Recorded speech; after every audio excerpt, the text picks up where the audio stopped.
नमस्कार, आप मुझे देख रहे हैं MNS न्यूज लाइव पर। आइए देखते हैं आज की खास खबर। महाविकास आघाड़ी पर गिरीश व्यास ने कसा तंज।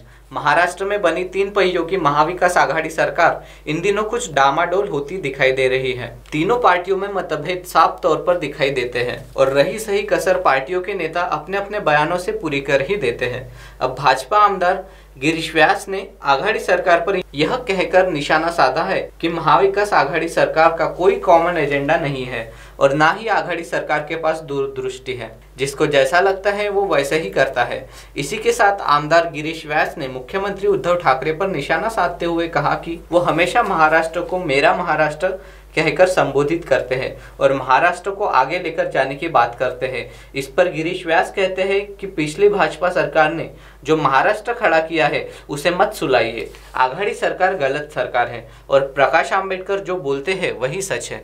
महाविकास आघाडीच्या संदर्भामध्ये माननीय प्रकाशजी आंबेडकरांनी जे वक्तव्य केलं आहे ते अत्यंत योग्य आहे असं मला वाटतं। मुळातच या सरकारची स्थापना झाल्यापासून या सरकारमध्ये आपसामध्ये कुठेही कॉमन एजेंडाचा उपयोग नाही, त्यांच्याकडे दूरदृष्टीच नाही, काय करावं हे त्यांना सुचत नाही। ज्याला जसं वाटलं तसं तो काम करण्याचा प्रयत्न करतो आहे। तिन्ही पक्ष एकमेकाकडे जाण्याचा प्रयत्न कधीच करत नाही, तर सरकार आपल्याकडे खेचण्याचा प्रयत्न ते करतायत।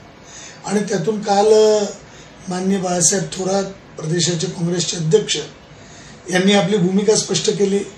माननीय अशोकजी चव्हाण माजी मुख्यमंत्री जे या सरकारमध्ये मंत्री आहेत त्यांनी देखील आपली भूमिका स्पष्ट केली। आणि आता तर दस्तूर खुद्द राष्ट्रीय नेते काँग्रेसचे राहुल गांधी यांनी देखील दोनदा त्याचा उल्लेख केला की या सरकारमध्ये आमचं कोणी ऐकत नाही। त्यामुळे हे सरकार महाविकास आघाडी या कोरोनाच्या परिस्थितीमध्ये सपशेल फेल ठरलेला आहे। शेतकऱ्यांच्या संदर्भात योजना नाही, या महाराष्ट्राला उभा करतो असं म्हणतात। मी माझा महाराष्ट्र उभा करेन। अरे परंतु जो महाराष्ट्र मागच्या सरकारने उभा केलाय तो किमान झोपवू नका, एवढंच त्यांना आम्हाला सांगायचं आहे। हे सरकार या महाराष्ट्राच्या हिताचं नाही।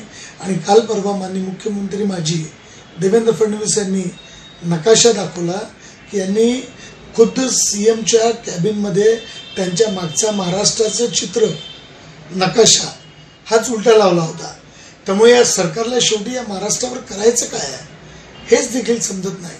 त्यामुळे हे महाराष्ट्राच्या हितातलं सरकार नाही।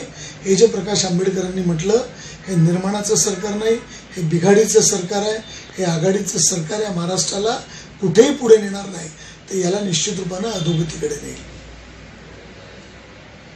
अब आप हमारे चैनल को ऐप पर भी देख सकते हैं। प्ले स्टोर में जाकर MNS हिंदी लिखें और ऐप डाउनलोड करें। साथ ही साथ आप हमारे फेसबुक पेज को भी लाइक कर सकते हैं और उन पर भी खबरें देख सकते हैं। लिंक ट्विटर, हाइक और इंस्टाग्राम पर भी आप हमारी खबरें देख सकते हैं। आप हमारे चैनल को यूट्यूब पर भी देख सकते हैं और इसे यूट्यूब पर सब्सक्राइब करना बिल्कुल भी ना भूलें। फिलहाल वक्त हो चला एक ब्रेक का। ब्रेक से लौटने के बाद देश और दुनिया की तमाम बड़ी खबरें देखने के लिए बने रहें MNS न्यूज लाइव के साथ। नमस्कार।